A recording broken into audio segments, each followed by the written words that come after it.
this recruiting stuff as a high school coach. Do you pay much attention to the rankings in June? As far as the whole class goes? Yeah. I mean, it's hard to say. Some of these guys, you get them on campus and you're not sure who they are. But I mean, when you can go out and get, several 5-star recruits, it says something for what you're doing as a program.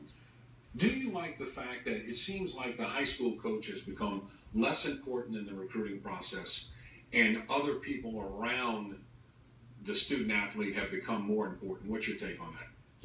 It's kind of a catch-22, especially with the the 7-on-7s and the things that the 7-on-7 started as something you did as a team, and now it's become they have their own teams, and a lot of kids are getting ranked off of things that they're doing nationally, and it's 7-on-7 things, and not necessarily what they're putting on film on game day. So, all the handlers and things like that of high school athletes, I think can be a little dangerous. But I mean, as long as they have the kids' best intentions at heart, they should be all right. All right, one of the quality wins from 2017 was your St. Thomas Aquinas team against Amite. Pretty big upset. Here's the winning touchdown pass. Thanks for the video at the time. We're going to show it again. When you look at how you coach this club, not only to a victory like that, but to a really great season, what do you think the key is as far as getting a team to maybe believe that they can be a lot better than they think they can? Fortunately for us, and it's been not just at St. Thomas, but at the places I was before, and actually, where I am now, we've always had pretty tough, hard-nosed kids who aren't difficult to convince that they can do special things. You just have to show them and kind of point them in the right direction.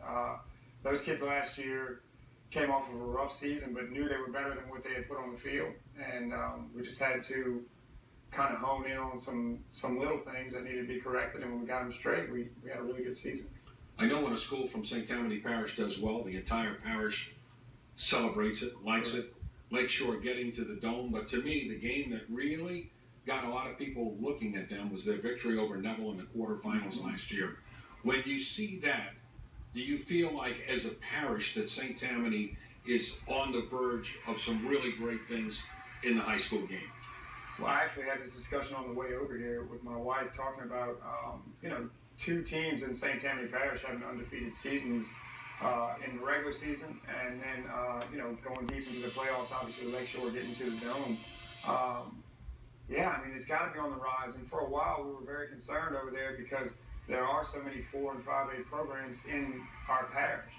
Fortunately, we're getting to a point where, our population can kind of sustain that, and we are, while we do water it down a little bit with the having to split up the athletes, there are still some quality teams over there. Now, you've got a coach in a game that we think is, when we put stars by certain games during the year, we always put extra stars by this one, St. Paul's and Mandeville. As a Covington guy, you know St. Paul's. Correct. What will it be like coaching in this rivalry, you think? It's, fortunately for me, it's been a rivalry because both teams have been very quality teams over the past few years. There was a run there for a while where I think St. Paul's ripped off either 8 or 9 straight district championships. So Coach Sears does a great job with them. Last year, Mandeville was able to steal one from them, and that was a big win and probably a season-defining win for them last year as a program. It's going to be exciting. I mean, all the kids know each other. All the coaches know each other, so it's fun. Okay.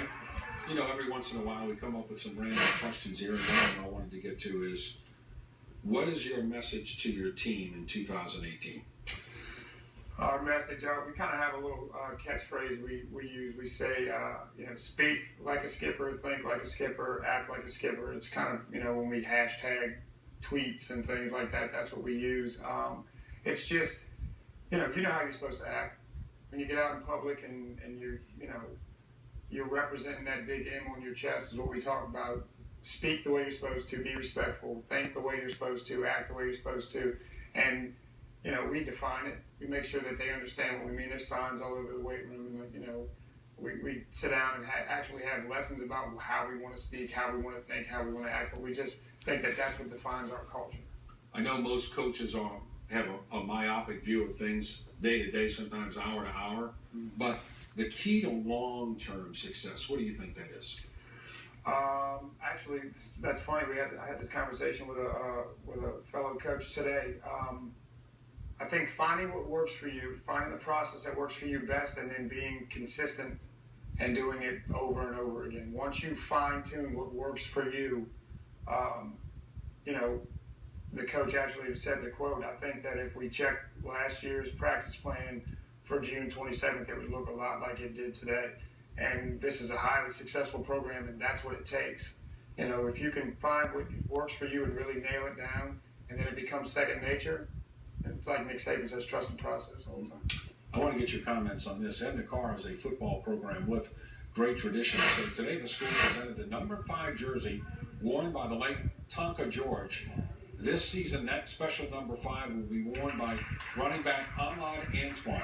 Antoine greeted by Tala George's mother, Rhonda, at a ceremony at the school Wednesday. The previous Cougars to wear number 5, wide receiver Dejon Dixon and cornerback Devin Bush. And it has been 2 years since Tonka George was murdered near his home here in Algiers. It's a great tradition when you pass such a jersey on and a number to other players. Do you think those are the kind of intangible things that help you win big?